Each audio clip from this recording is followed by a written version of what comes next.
오늘 함께 나누실 하나님 말씀은 하이델베르크 요리문답 강의 28번째 88문에서 91문 4가지 질문과 답을 중심으로 참다운 회개라는 주제로 함께 말씀을 나누겠습니다.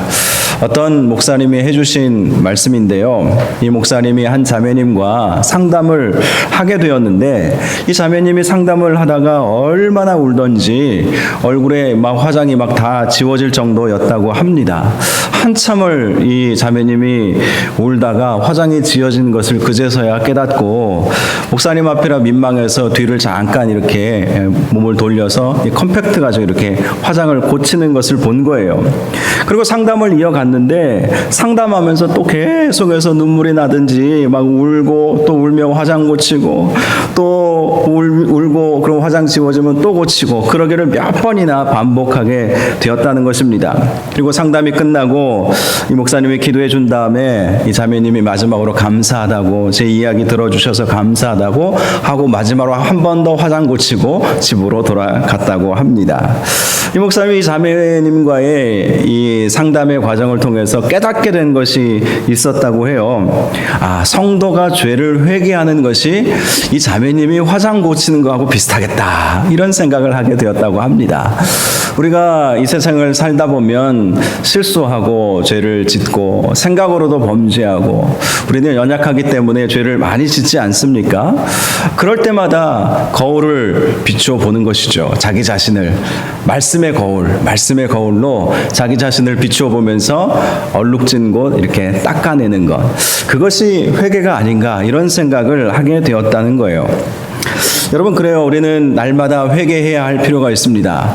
우리는 완벽한 선한 사람이 될 수 없지 않겠습니까? 그래서 날마다 말씀 앞에 나 자신을 비추어 보면서 말씀에 제대로 순종하고 있는지 불순종한 것은 없는지 돌아보면서 날마다 화장 고치듯이 우리 자신을 단장하게 정결하게 그렇게 만들어 가야 한다는 것입니다. 오늘은 참다운 회개라는 주제를 함께 가지고 말씀을 나누기를 원하는데요. 먼저 88문을 보시면 참다운 회개 또는 회심에는 무엇이 포함됩니까? 라고 질문을 하고 있습니다. 여러분, 보통 우리가 회개하면 죄를 뉘우친다 이 정도 생각하기가 쉬운데, 그러나 회개라고 하는 것은 뉘우친 다음에 하나님께로 돌아가는 것까지 포함되는 것입니다. 이것을 잘 보여주고 있는 말씀이 탕자의 비유 아니겠습니까? 탕자의 비유. 탕자는 아버지가 살아계심에도 불구하고 아버지의 유산을 요구했습니다. 아버지께 무례한 행동을 한 것이죠. 불효인 것입니다. 보통 유산이라고 하는 것은 아버지가 돌아간 다음에 자식들이 받는 것인데 그것이 유대인의 전통이었고 관습이었고 또 하나님의 말씀이었습니다. 그럼에도 불구하고 아버지께서 시퍼렇게 살아계심에도 불구하고 아버지가 돌아가시면 나에게 줄 유산 미리 땡겨서 달라, 그렇게 무례한 요구를 했던 것입니다. 그리고 이 탕자가 그 유산을 팔아서 먼 이국 땅으로 가서 허랑방탕하여 모든 재산을 다 탕진하게 되었죠. 결국 먹을 것이 없어서 돼지가 먹는 쥐엄나무 열매를 먹고자 했던 아주 비참한 신세가 되고 말았던 것입니다. 그때 탕자가 생각하기를 아버지께 돌아가자. 차라리 아버지께 돌아가서 아버지의 종으로 있는 것이 지금의 상태보다는 낫겠다라는 마음을 가진 것. 그래서 아버지께로 돌아간 것이죠. 여러분, 탕자는 자기의 잘못을 뉘우치고 아버지께로 돌아갔습니다. 이것이 바로 회개라는 것이죠. 돌아가지 않으면, 아무리 탕자가 자기 잘못을 깨닫고 돌아가지 않으면 이건 아무 소용이 없는 거예요. 우리가 회개할 때에도 마찬가지죠. 하나님께 잘못을 아뢰고 또 우리의 잘못을 뉘우치고 그리고 하나님께로 마음을 향하고 하나님께로 돌아갈 때에 그것을 참다운 회개라고 말하는 것입니다. 그런데 이 탕자의 비유를 보면요, 이 잘못했던 이 아들이 아버지께로 돌아갔을 때 아버지가 어떻게 했습니까? 달려나갔어요. 먼 발치에서 아들이 오는 것을 보고 달려갔어요. 달려간 이유는 두 가지입니다. 첫 번째는 반가움이겠죠. 아버지는 아들이 돌아오기만을 기다렸던 것입니다. 그래서 먼 발치에서 아들이 오는 것을 보고 너무나도 기뻐서 막 뛰어갔던 거예요. 이 뛰어갈 때 유대인들은 이 긴 옷을 입기 때문에 펄럭펄럭거리면서 이 하반신이 다 드러나 버립니다. 속옷을 안 입었어요, 유대인 남자들은. 그러니 이 수치스러운 일이었지만 그 수치스러운 게 이게 중요한 게 아니에요. 반감이 먼저 컸던 것이죠. 그리고 두 번째 이유는 아들을 살리기 위해서예요. 왜 아들을 살리기 위해서냐? 이 아버지에게 불효하고 떠난 자식은 만약에 돌아오게 되면 동네 사람들이 먼저 발견하면 돌을 들어 쳐 죽이게 되어 있었거든요. 아버지께 불효한 사람들은. 그러니 혹시 동네 사람들이 먼저 볼까봐 아버지가 먼저 막 뛰어간 거예요. 뛰어가서 아들, 그 거짓골로 나타난 그 아들을 얼싸안고, 그리고 그에게 입 맞추고 또 데리고 와서 신발을 신겨주었습니다. 신발을 신겨주었다는 것은 아들의 지위를 회복시켜 주었다는 것이죠. 그리고 그에게 손에 가락지를 끼워주고 새 옷을 갈아입혀주고 또 살찐 송아지를 잡아다가 잔치를 베풀었어요. 그리고 동네 사람들에게 공포하는 것이죠. 내가 용서했다는 것이죠.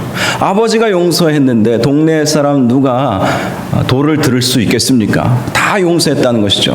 바로 이 비유를 통해서 이것이 바로 회개한 성도의 축복이라는 것입니다. 아버지께로 돌아가면 아버지께서 반겨주시고 또 아버지께서 아들의 지위, 자녀의 지위를 회복시켜 주시고 또 천국 잔치를 베풀어 주신다. 이것이 탕자의 비유를 통해서 회개할 때 하나님이 주시는 은혜와 축복에 대한 말씀인 것입니다. 그래서 88문의 답을 보면 참다운 회개 혹은 회심에 무엇이 포함되고 있는지 말을 해주고 있는데, 답을 보시면 두 가지인데 하나는 옛사람이 죽는 것이고 다른 하나는 새 사람으로 사는 일입니다.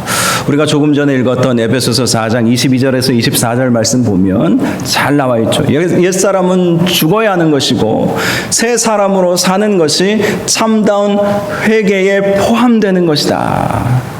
그렇습니다. 우리가 죄를 뉘우치고 아버지께로 돌아가므로 옛사람은 어떤 사람입니까? 죄를 지었던 옛사람. 그 옛사람은 이 죄악의 본성을 가지고 있는 이 죄성을 가지고 있는 이 옛사람은 죽이고, 그리고 그리스도로 옷 입은 이 새 사람으로 사는 것, 이것이 바로 회개라고 말씀을 하고 있습니다. 로마서 6장 6절에 보니까 우리가 알거니와 우리의 옛 사람이 예수와 함께 십자가에 못 박힌 것은 죄의 몸이 죽어 다시는 우리가 죄에게 종노릇하지 아니하려 함이니라고 말씀을 하고 있습니다. 우리의 옛 사람이 예수와 함께 십자가에 못 박혔다. 사도 바울이 과거형의 말씀을 쓰고 있죠. 자, 우리가 예수 그리스도께서 십자가 지신 것은 우리의 옛사람과 함께 우리의 옛사람과 함께 우리의 죄악된 우리의 모습을 그대로 다 짊어지시고 십자가를 지신 것 아니겠습니까? 그러므로 자, 우리가 예수 믿게 된 이 순간부터 우리의 옛사람은, 옛 자는 죽었다. 우리의 옛 과거의 나의 죄악된 모습은 죽었다. 이제 나는 새로운 삶으로 예수 그리스도를 주인으로 모시고 하나님의 자녀가 되는 이 신분의 변화가 오게 되는 것 아니겠습니까? 바로 그렇게 옛사람은 죽이고 새 사람으로 사는 것, 이것이 바로 회개 안에 포함이 되어 있다는 것입니다. 고린도후서 5장 17절에도 그런즉 누구든지 그리스도 안에 있으면 새로운 피조물이라, 이전 것은 지나갔으니 보라 새 것이 되었도다. 저와 여러분이 진정으로 예수 그리스도를 영접하셨다면 이전 것은 다 지나간 줄 믿으시기 바랍니다. 이 믿음이 있어야 옛사람을 추억하고 옛사람으로 돌아가지 않게 됩니다. 아예 죽었다, 나는 새롭게 되었다, 새로운 피조물이 되었다라는 확신을 가지고 우리가 살아가야 할 필요가 있다는 것입니다. 물론 우리가 회개했다고 우리가 완전히 변하여 새 사람 되는 것은 아니죠. 우리 현실이 그렇지 않습니까? 그러나 우리가 계속해서 아까 설교 서두에 말씀드렸던 것처럼 화장을 고치듯이, 거울을 보고 화장을 고치듯이 계속해서 우리 자신을 다시 한번 점검해보고 우리에게 어떤 죄악이 있는지 다시 한번 생각해보고 다시 한번 뉘우치고 다시 한번 하나님께로 돌아가고, 이런 일들을 반복하다 보면 사람이 거룩해져 갑니다. 점점 거룩해져 가는 거예요. 이것을 성화라고 이야기하지 않습니까? 성화. 구원받은 이후에 우리는 성화의 과정을 거쳐서 영화의 단계로 올라간다. 이것이 구원의 서정이거든요. 구원의 차례, 서정, 과정이라고 할 수 있는데요. 그래서 에베소서 2장 22절에 보니까 너희도 성령 안에서 하나님이 거하실 처소가 되기 위하여 그리스도 예수 안에서 함께 지어져 가느니라. 자, 함께 지어져 간다. 현재 진행형을 쓰고 있는 거예요. 하나님이 거하실 거룩한 처소, 성전이 되기 위해서 우리가 함께 지어져 간다. 함께 거룩해지는 그 방향으로 나아가게 된다고 말씀을 하고 있습니다. 그래서 한번 회개했다고 다 끝난 것이 아니에요. 구원파는 저도 뭐 잘 모르겠지만 제가 듣기로는 제가 오해하고 있는지도 모르겠지만 한 번 회개하면 더 이상 회개할 필요가 없다고 가르친다고 하더라고요. 그러나 결코 그렇지 않습니다. 우리가 옛사람을 죽이고 또 십자가에 이미 옛사람이 죽었지만 여전히 우리는 죄악된 본성을 가지고 살아가고 있기 때문에 이게 어찌 보면 현실과 또 이상의 이 딜레마일 수도 있을 것 같아요. 우리는 새 사람이 되었는데 여전히 옛 본성을 가지고 불쑥불쑥 이 옛 본성들이 막 나오지 않습니까? 그래서 성경은 우리는 죽었다고 이야기하지만 한편으로는 또 죽여야 한다. 계속해서 죽이는 과정을 거쳐야 한다고 말씀하고 있다는 거예요. 자, 골로새서 3장 5절에도 보면 그러므로 땅에 있는 지체를 죽이라 라고 말씀하고 있어요. 땅에 있는 옛 자아, 옛 사람을 계속해서 우리가 죽여야 한다는 거예요. 죽여야 한다고 하니까 좀 섬뜩하기도 하는데, 자, 이 옛사람, 땅에 있는 지체가 무엇이냐면 골로새서 말씀에는 이렇게 말씀하고 있습니다. 곧 음란과 부정과 사욕과 악한 정욕과 탐심이니 탐심은 우상 숭배니라. 이런 모든 것들을 다 죽이는 것, 이것이 상징적인 표현입니다. 옛사람을 죽이는 것이다. 8절에도 이제는 너희가 이 모든 것을 벗어버리라. 곧 분함과 노여움과 악의와 비방과 너희 입에 부끄러운 말이라 라고 말씀을 하고 있습니다. 땅의 지체, 죄 짓고 있는, 여전히 죄 지으면서 살아가고 있는 땅의 지체들을 계속해서 우리가 죽이고 옛사람은 죽이고 새사람으로 살아가는 그런 삶을 우리가 계속해서 살게 되면 점점 성화의 과정을 거쳐서 그러다 보면 우리가 주님 만나지 않겠습니까? 살아있을 때 주님 오시면 우리가 공중재림할 것이고 또 먼저 세상을 떠나게 되면 천국에서 예수님 만나게 되지 않겠습니까? 그렇게 몸부림치는 성도의 삶과 그렇지 않은 성도의 삶은 굉장히 다르지 않겠습니까? 자, 그래서 우리가 이 참된 회개라고 하는 것은 하나님께 돌아가는 것이 돼 우리의 옛사람을 죽이고 새 사람으로 사는 것, 이것이 참된 회개의 정의다라는 것입니다. 89문을 보면 이렇게 질문하고 있습니다. 옛사람이 죽는 것은 무엇입니까?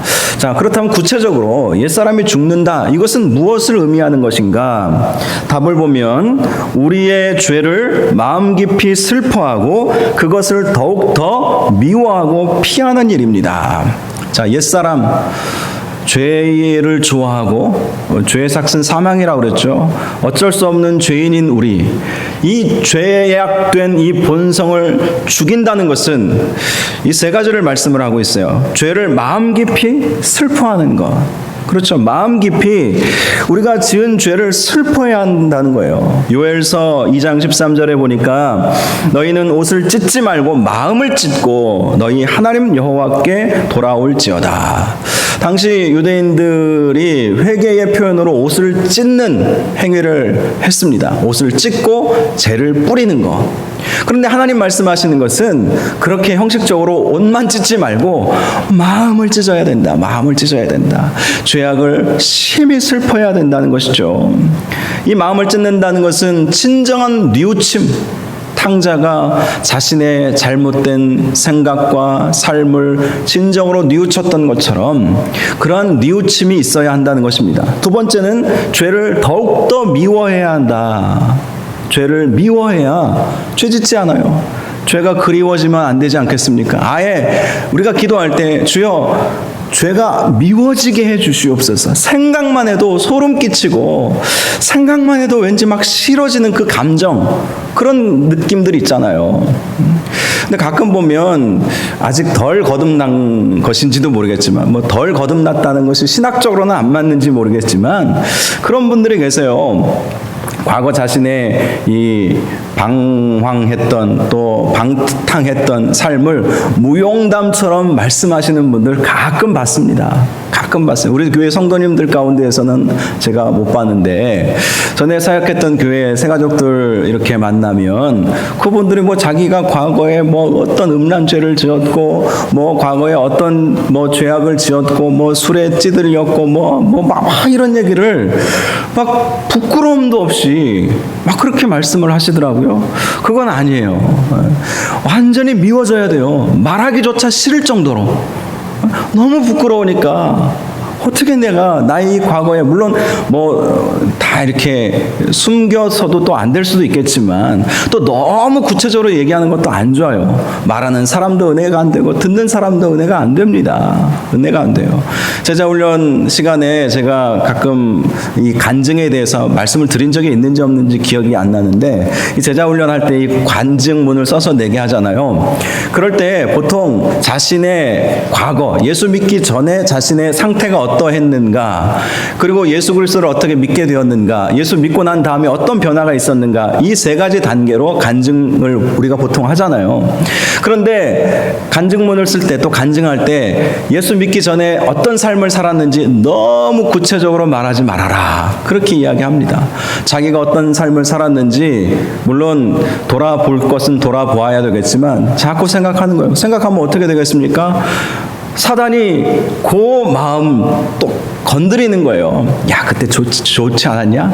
재밌지 않았느냐? 지금 이렇게 따분하게 신앙생활하고 이 좋은 날 가서 교회 예배 드려야 되고, 뭐 훈련 받아야 되고, 뭐 기도해야 되고, 지금과 같이 코로나19 팬데믹 상황 속에서도 정부에서는 예배 외에는 딴 거 하지 말라고 하는데, 그리고 우리 교회처럼 하면 되는 것 같아요. 그 내용을 보니까 우리 교회처럼만 하면 딱 되겠더라고요. 예배 드리고 그렇게 가시면 상황이 안정될 때까지 그렇게 하면 될 것 같아요. 이런 상황 속에서 막 뭐 예배 드리느냐 뭐 이렇게 비아냥거리는 그런 사람들도 있죠. 여러분, 이 죄는 정말 우리가 미워져야 하는 것입니다. 미워져야 돼요. 정말 싫어지는 것이죠. 생각만 해도 싫은 거예요. 과거의 삶으로 다시는 돌아가고 싶지 않아 하는 것, 이것이 죄를 미워하는 것입니다. 그리고 마지막으로 죄를 피하는 것이다. 피하는 것이다. 죄 지을 환경을 아예 만들지 말아야 한다는 것이죠. 그런 환경 속에 들어가지 말아야 한다는 것입니다. 예를 들어서 술과 노름에 빠져 있었다면 술이 있는 곳은 아예 지나가지 말아야 되겠죠. 노름이 있는 곳을 아예 발걸음을 향하지 말아야 하지 않겠습니까? 그렇게 피하지 아니하면 예전에 죄악된 삶에 다시 빠져버릴 위험이 아주 크기 때문입니다. 그래서 죄는 맞서 싸우는 것이 아니라 피하는 거예요. 피하는 것이 상책입니다. 36개 줄행랑, 이 전략 중에 36번째 계획이 줄행랑이라고 하지 않습니까? 피하는 거예요. 물론 마귀는 대적해서 싸워야 되겠지만 죄는 피해야 됩니다. 죄 지을 수 있는 환경을 아예 만들지 말아야 돼요. 가급적이면 회식 자리도 피할 수 있으면 피해야죠. 밥만 먹고 나오지 않죠. 그래도 요즘은 많이 바뀌는 것 같아요. 그런데 옛날에는 회식 자리 가면 우리 직장 생활 하신 분들 뭐 회식 밥 먹고 그 다음에 한잔하고 노래방 가고 뭐 2차, 3차 막 하고 막 그러지 않습니까? 아예 욕 먹더라도 그런 자리는 아예 피하는 것이 상책이라는 것이죠. 그래서 죄를 피해야 된다. 이것이 바로 옛사람을 죽이는 방법이라는 것입니다. 죄를 슬퍼하고, 죄 지었던 나 자신을 또 죄에 대해서 슬퍼하고, 죄를 미워하고, 죄를 피하는 것, 이것이 바로 옛사람을 죽이는 것이다. 이렇게 말씀을 하고 있다는 것입니다. 자, 90문, 새 사람으로 산다는 것은 무엇입니까? 그렇습니다. 우리가 참다운 회개는 옛사람을 죽이고 새 사람으로 사는 것이죠.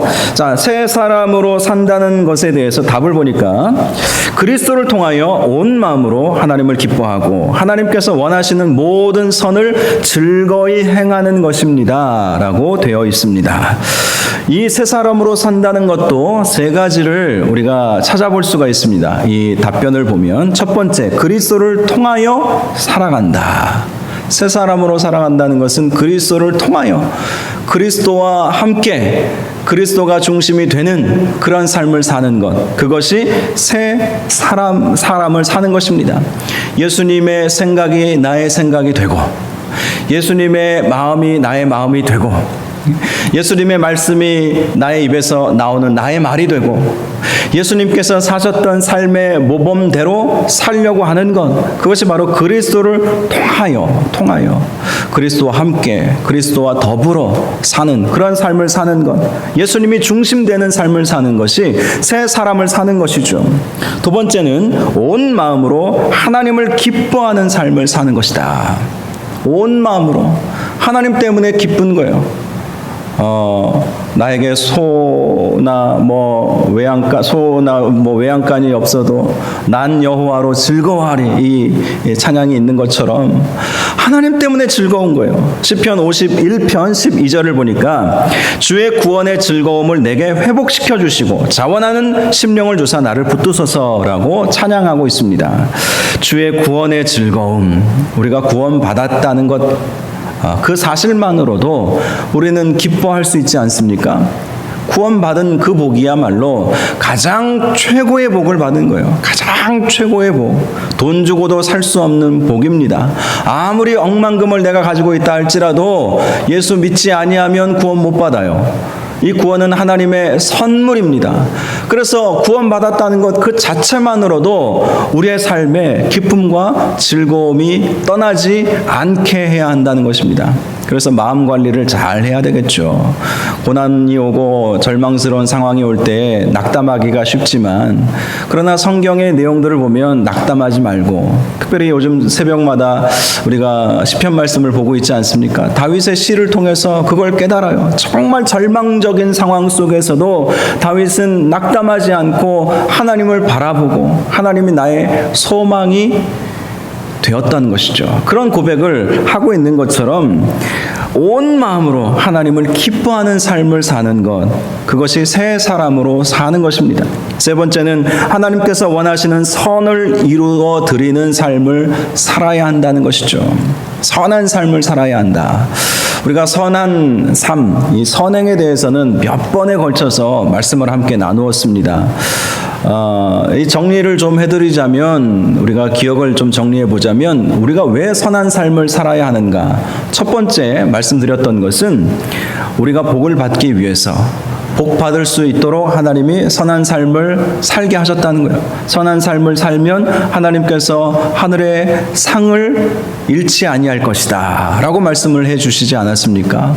선한 삶을 살면 하나님께서 그 마음 중심, 하나님 때문에 선한 삶을 사는 것이기 때문에 악을 버리고, 그래서 하나님께서 그를 축복해 주시는 거예요. 땅에 기름진 복, 하늘에 신령한 복들을 허락하여 주시는 거예요. 그래서 선한 삶을 살면 하나님께서 우리에게 복을 주신다는 것이죠. 그래서 우리가 선한 삶을 살아야 한다는 것입니다. 두 번째는요, 선한 삶을 왜 살아야 하는가? 그것이 우리 구원의 확증이 되기 때문이라는 거예요. 예수님의 말씀하신 것처럼 열매로 그들을 알리라 라고 말씀하여 주셨고, 야고보 사도도 선한 삶이 없이는 그 믿음이 살아있는 믿음이라고 볼 수 없다, 그 자체가 죽은 것이다 라고 말씀하여 주셨기 때문에 선한 삶을 통해서 우리의 믿음이 확실하다는 것이 나 자신도 확신을 갖게 되고, 또 그것을 다른 사람들에게 보여 증거하는 그러한 모습이 필요하기 때문에 선한 삶을 살아야 한다는 것입니다. 세 번째는 무엇입니까?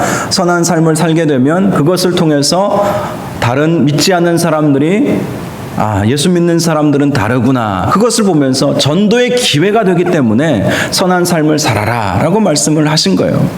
믿음과 선행의 관계에 있어서 우리는 믿음으로 구원받지만 선행도 결단코 놓쳐서는 안 된다는 것입니다. 선행으로 구원받지는 않아요. 구원받을 수 있는 사람도 없고요. 그러나 선행을 통해서 하나님은 우리에게 복을 주시고, 선행을 통해서 내 믿음에 확신을 갖게 되는 것이고, 선행을 통해서 전도의 기회가 되므로 하나님은 선한 삶을 살라고 하신 것입니다.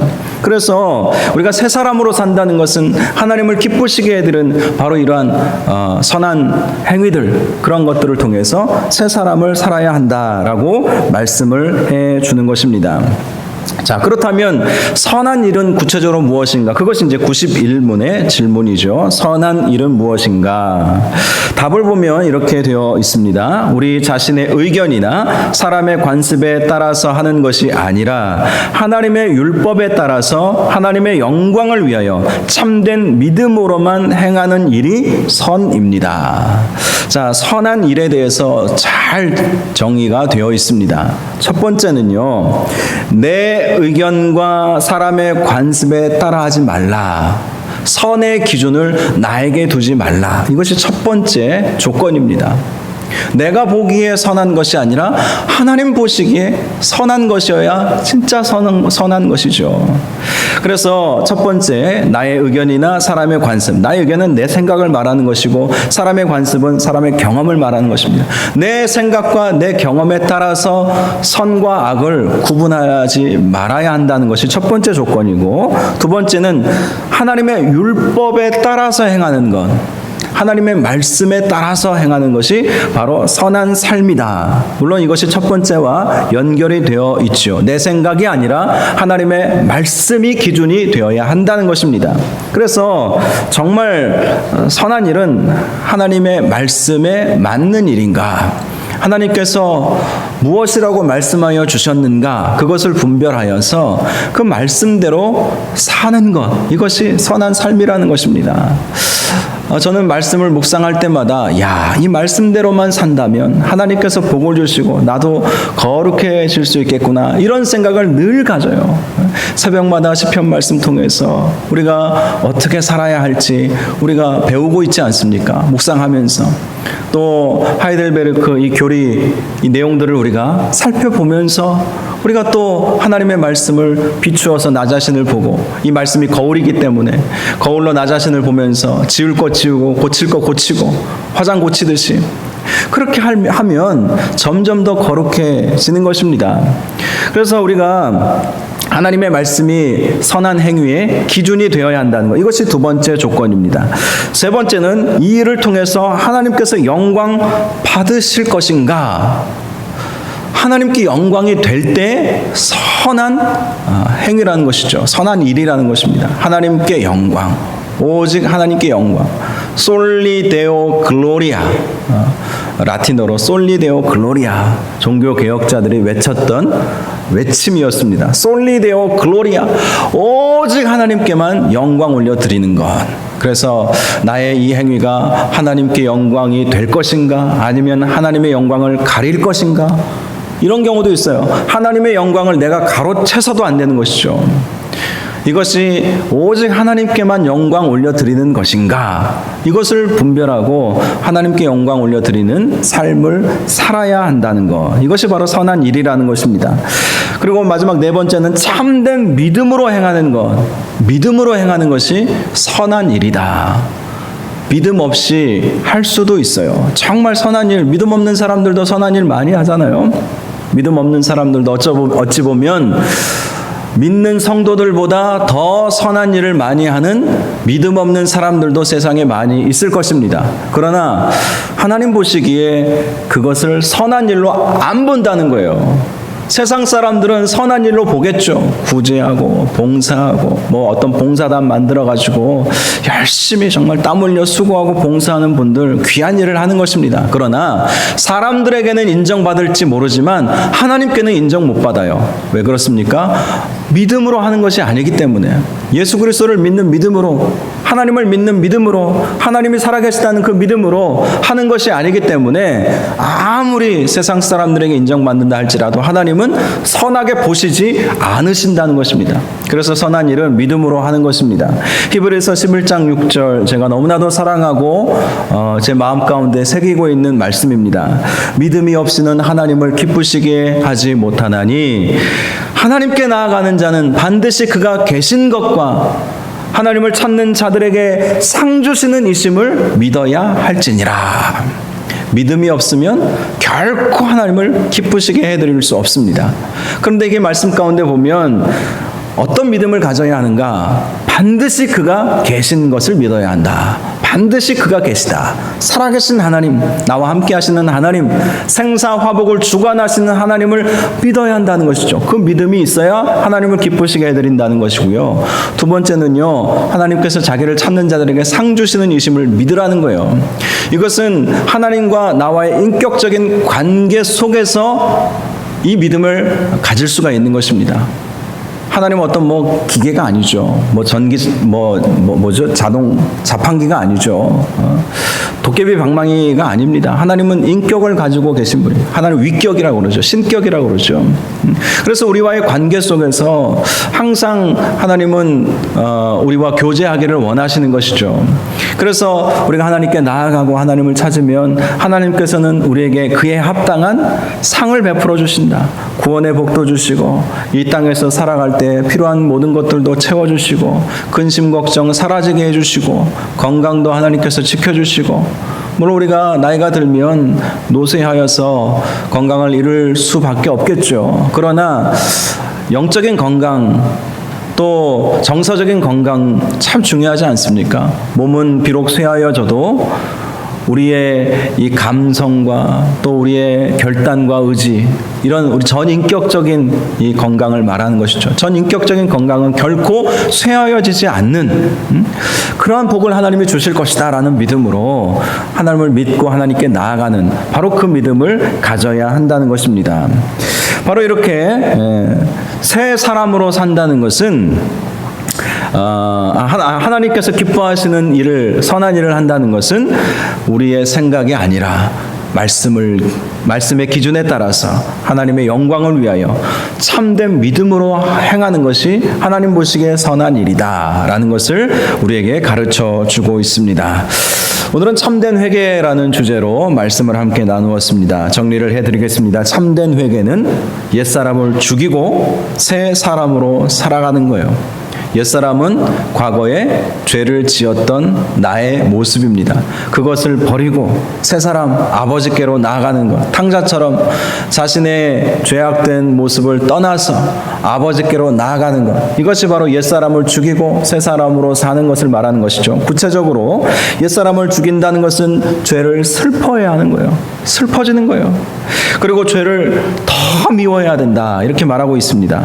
또 죄를 피해야 된다. 죄를 피해야 된다. 새 사람으로 산다는 것은 예수 그리스도를 통해서 하나님을 기뻐하고 하나님께서 원하시는 선한 일을 행하는 삶이다. 또 선한 삶이란 내 생각과 경험에 옳은 것이 아니라 하나님의 말씀의 기준에 맞는지, 또 그것이 하나님께 영광이 되는지, 그것이 참된 믿음으로 행하는 것인지, 그것을 통해서 하나님께서 정말 선하게 보시는 것이 무엇인지 알게 된다는 것입니다. 저와 여러분이 오늘 말씀과 같이 참된 회개를 통해서 옛사람을 죽이시고 새 사람으로 살아가셔서 하나님이 기뻐하시는 선한 일들 많이 하셔서 하나님께 영광 올려드리고, 또 우리의 삶을 통해서 또 전도의 계기가 되고 기회가 되고, 또 하나님께서 우리에게 많은 복을 주시는 은혜가 있기를 주님의 이름으로 축원합니다. 기도하겠습니다.